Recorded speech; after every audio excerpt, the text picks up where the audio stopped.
Hello everyone, today we'll cover some of the most useful chips for beginners in Hogwarts Legacy.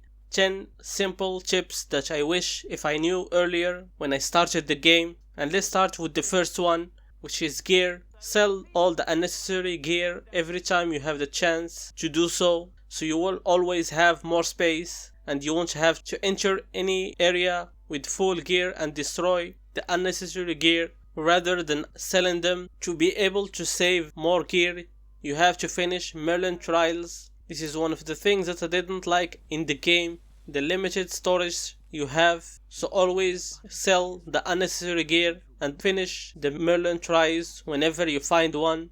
The next step is related to challenges. It took me more than 15 hours of gameplay to know that you have to claim challenges after you finish them. So after you finish any challenge, make sure that you claim it from the challenges menu. The next step is related to talents. Don't enable all talents within your level because you have a limit of talents that you can get. You can't get all talents in the game, so only focus on enabling the useful ones. The next step is room of requirements. The moment you can start the room of requirements mission, focus on this one and make sure to get all the seeds and scrolls so you can use this room for potions and upgrading your gear, so you won't have to buy your potions. Working on the room of requirements will definitely enhance your experience with this game, so definitely give it all the necessary time. The next step is related to Sebastian. If you wanna learn the unforgivable curses, which are the best in the game, focus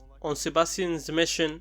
And keep in mind that you can try the unforgivable curses in the Dark Arts Battle Arena. For more information you can check the video on how to use the unforgivable curses from the start of the game. The next step is related to Revelio, the most used spell in the game. Always cast Revelio to find any useful items and figure out the solution to any puzzle in the game. And keep in mind that you can use this spell while flying to cover more space. The next step is related to Aloha Mora. You should upgrade this spell as soon as possible to be able to open every door in the game, so you won't have to revisit any cave or an area again and get all the items that are in that area. The next step is related to the outfit look. You can use the best gear you have without looking like a clown, because once you find a piece of gear, you can use the design of that gear on other pieces of gear you have.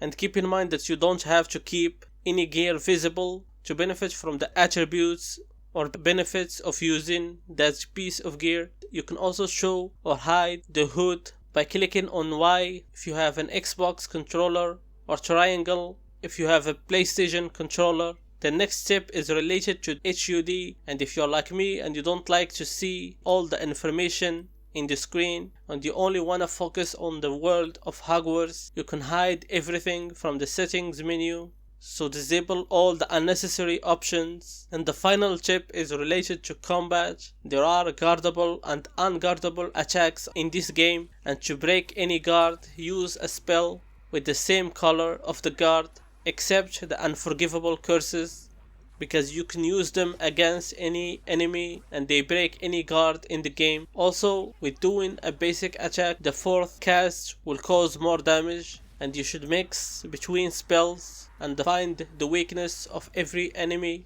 for more damage. I hope that you find these tips and information useful. Don't forget to like and subscribe.